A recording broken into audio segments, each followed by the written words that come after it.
یاد رکھنا رب ذوالجلال نے کہیں پر بھی نہیں بتلایا کہ اے میرے بندو بھاگو اس ڈالروں کی طرف، بھاگو اس دنیا کی طرف، بھاگو اس بنگلوں کی طرف، بھاگو اس زیادہ عمر کی طرف، بھاگو عزت کی طرف۔ نہیں، قطعاً نہیں بتلایا۔ فرمایا، قرآن عظیم بتلا رہا ہے، وہ بھاگو اس جنت کی طرف جس کی لمبائی چوڑائی زمین آسمان سے بڑھیا ہے۔ فرمایا اس جنت کی طرف بھاگو، اس کے لیے کوشش کرو، اس کے لیے انہار ہر گھڑی رب ذوالجلال کے سامنے سجدہ ریز ہونے کی کوشش کرو، تاکہ وہ بڑی عالی شان جنت جس کے اندر راحت اور سکون ہے، شراب کی نہریں ہیں، پانی کی نہر ہے، دودھ کی نہر ہے اور شہد کی نہر ہے۔ کیا کیا چیزیں بتلاؤں میرے بھائیو؟ رب ذوالجلال نے کہا کہ اس کی طرف بھاگو، اور ایک جگہ فرمایا کہ وہ سلامتی گھر کی طرف آ جاؤ۔ سلامتی گھر سے مراد بھی جنت ہے۔ قرآن بتلا رہا ہے، سمجھا رہا ہے، ایمان والوں کو تو ایسی طرف آنا ہے، ایمان والوں کو تو اس طرف آنا چاہیے، ایمان والوں کو اس کو اپنانے کے لیے اپنی دنیا کے اندر جو زندگی میں نے دی ہے، اس زندگی کے اندر رب ذوالجلال کو راضی کر کے ان کو حاصل کرنا چاہیے۔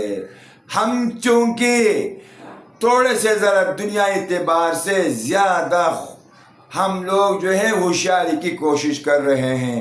ہم کہتے ہیں باری تعالیٰ جنت بھی حق ہے، حورے بھی حق ہے، غلمان بھی حق ہے، آپ کا زیارت بھی حق ہے، انبیاء کے ساتھ بیٹھنا بھی بہت بڑا مقام ہے۔ رب ذوالجلال جب موت کی بھی موت ہوگی وہ بھی بہت بڑا اعزاز ہے، جان چھوٹے گی موت سے، مگر چونکہ وہ سارے کے سارے ادار ہیں۔ کیا ہے بھائی؟ وہ ادار ہے، وہ تب ملیں گے جب ہم مریں گے، پھر برزخ میں ہوں گے، پھر اٹھیں گے، 50,000 سال کے بعد پھر فیصلہ ہوگا، پھر ہمیں ملیں گے۔ چونکہ ہم پاکستانی کو نقد چیز کی بڑی خوشی ہوتی ہے، اور اکثر دکانوں کے اوپر لکھا ہوتا ہے نقد بڑی شوق سے، ادھار اگلی چوک سے۔ تو اس لیے ہمیں دنیا جو ہے یہ نقد ہے، ہمیں نقد چاہیے۔ دیکھو بھائیو، ہم توبہ کر لے، ہم توبہ کر لے، اللہ کو راضی کر لے۔ اگر اللہ ہم سے ناراض ہو گئے، ساری دنیا ہمیں مل جائے، اللہ کی قسم یہ سب کے سب بے فائدے ہیں۔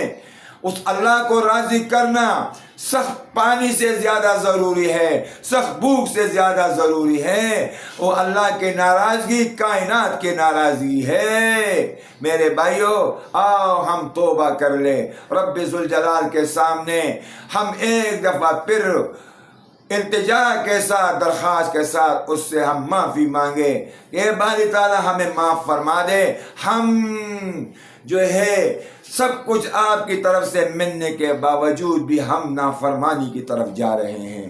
بالخصوص ہم مسلمان بہت زیادتی کر رہے ہیں، اور قبر کی طرف ہم جا رہا ہے، ہماری کوئی دھیان نہیں قبر کی طرف، ہماری کوئی دھیان نہیں معاشر کی طرف، ہماری کوئی سوچ نہیں رب ذوالجلال کے سامنے کھڑے ہونے میں۔ اے باری تعالیٰ ہمارے اس سخت قلوبوں کو نرم فرما دے، اے باری تعالیٰ ہم پر رحم فرما، اے باری تعالیٰ ہمیں ہمارے اوپر ایسا رحم فرما جیسے صحابہ کرام اجمعین اور تابعین کے اوپر آپ نے کیا تھا۔ اللہ مجھے آپ سب کو عمل کرنے کی توفیق عطا فرمائے۔ وآخر دعوانا الحمدللہ رب العالمین۔